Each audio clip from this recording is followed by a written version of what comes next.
Bismillahirrahmanirrahim. Assalamualaikum warahmatullahi wabarakatuh. Waalaikumsalam warahmatullahi wabarakatuh. Alhamdulillah, pada kesempatan kali ini Ibu akan menjelaskan tentang alat-alat bersuci. Nah, sebelumnya Ibu akan mengabsen terlebih dahulu. Siti Laila Zahra hadir. Hadir, Bu. Angelina, coba buka kameranya. Hadir, Bu. Barokah hadir. Hadir Bu. Mana Gina hadir. Lagi sakit katanya Bu. Oh iya, dan Gina disehatkan. Nah, sebelum Amin. sebelumnya Ibu mau minta maaf ya. Di dekat Ibu ini lagi ada pengajian, jadi maaf bila suara Ibu tidak jelas ya. Ya, Baik, Lael, tolong screen layar. PPT-nya udah ada di grup.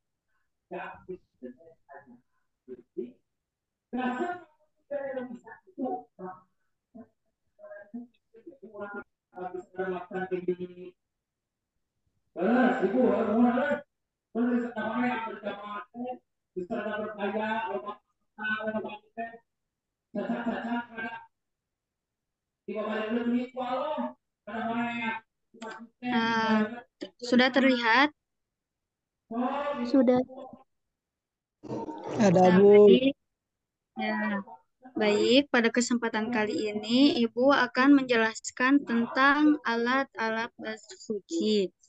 Nah, sebelumnya ada 4 sub-sub yang akan dijelaskan oleh Ibu. Yang pertama yaitu tentang pengertian bersuci. Yang kedua, perbedaan bersuci dan membersihkan. Yang ketiga, dasar hukum bersuci. Dan yang keempat, kedudukan air dalam bersuci. Baik, langsung dalam yang pertama yaitu pengertian bersuci. Bersuci dalam bahasa Arabnya disebut dengan toharoh. Istilah toharoh dari segi bahasa berarti membersihkan diri, pakaian, tempat, dan benda-benda lain dari najis dan hadas dengan tata cara yang ditentukan oleh syariat Islam. Bersuci menempati kedudukan yang penting dalam ibadah setiap orang yang akan mengerjakan sholat dan tawaf. Diwajibkan terlebih dahulu bertoharoh seperti berwudu, tayamum, atau mandi.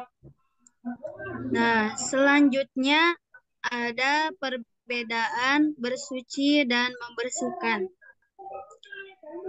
Saya maaf, slide selanjutnya.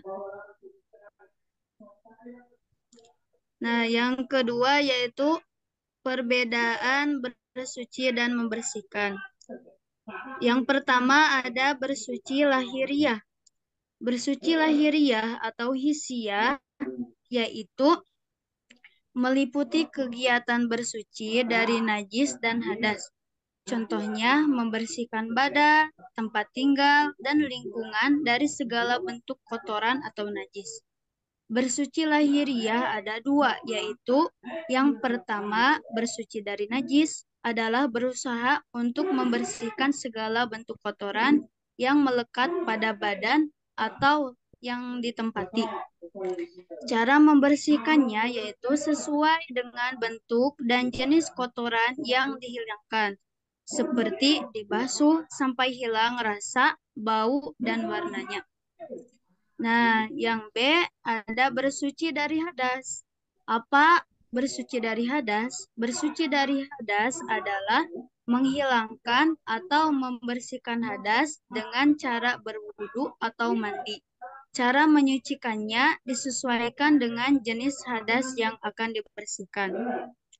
Nah, yang kedua ada bersuci batinia.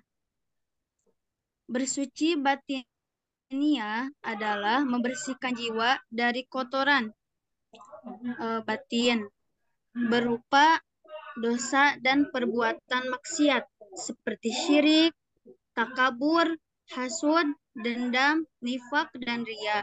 Nah, bila ada ya di kelas ini ada orang yang syirik, takabur, maka harus membersihkan sifat atau perilaku tercela ini adalah dengan bertobat kepada Allah. Jadi jika ada yang syirik, takabur, harus tobat kepada Allah dan berjanji tidak akan mengulangi perbuatan tersebut serta mengikutinya dengan perilaku terpuji. Jadi kesimpulannya adalah bersuci sudah pasti menyertakan perbuatan membersihkan diri, tetapi membersihkan diri belum tentu termasuk bagian dari bersuci. Nah, selanjutnya ada perbedaan bersuci dan yang selanjutnya yaitu dasar hukum bersuci. Coba Angel baca dasar hukum bersuci yang Arab dan artinya. Angel? Oh iya Ibu bentar. Oke. A'udzu billahi minasyaitonir rajim. Bismillahirrahmanirrahim. Innallaha yuhibbut tawwabina wa yuhibbul mutatahhirin. Artinya, dan mereka menanyakan kepadamu Muhammad tentang haid. Katakanlah itu adalah sesuatu yang kotor. Karena itu jauhilah istri pada waktu haid. Dan janganlah kamu mendekati mereka sebelum mereka suci. Udah Ibu.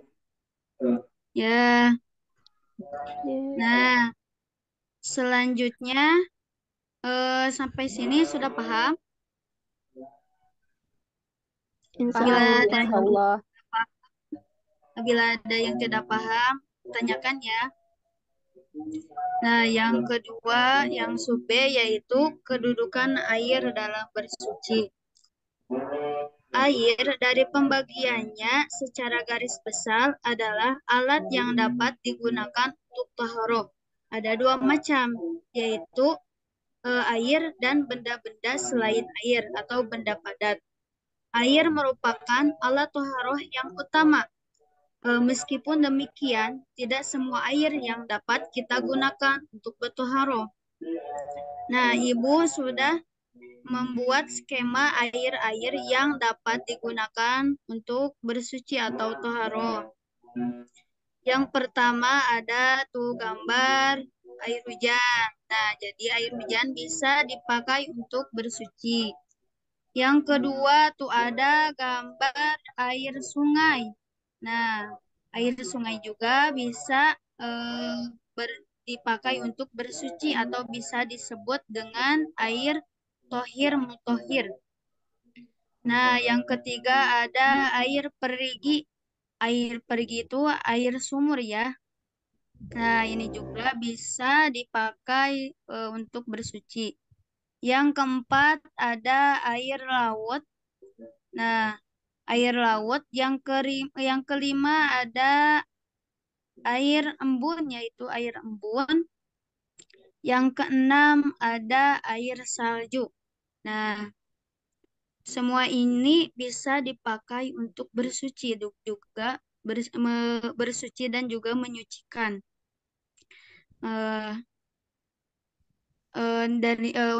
Sampai di sini ada yang ingin ditanyakan? Tidak, Bu. Ibu. Tidak, baik. Jika tidak, karena materinya sudah sampai di sini ya. Besok atau minggu depan Ibu akan melanjutkan pengertian atau selanjutnya bab najis ya.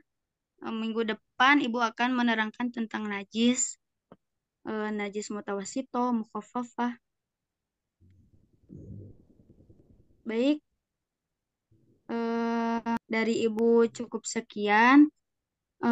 Dan ada tugas ya untuk minggu depan yaitu apa ya? tulis ayat-ayat Al-Quran yang mengandung tentang toharoh. Minggu depan Ibu akan kumpulkan. Semuanya harus sudah selesai. Baik, materi sudah disampaikan. Wassalamualaikum warahmatullahi wabarakatuh. Ya, Waalaikumsalam Waalaikumsalam. warahmatullahi wabarakatuh. Terima kasih, Bu. Sama-sama.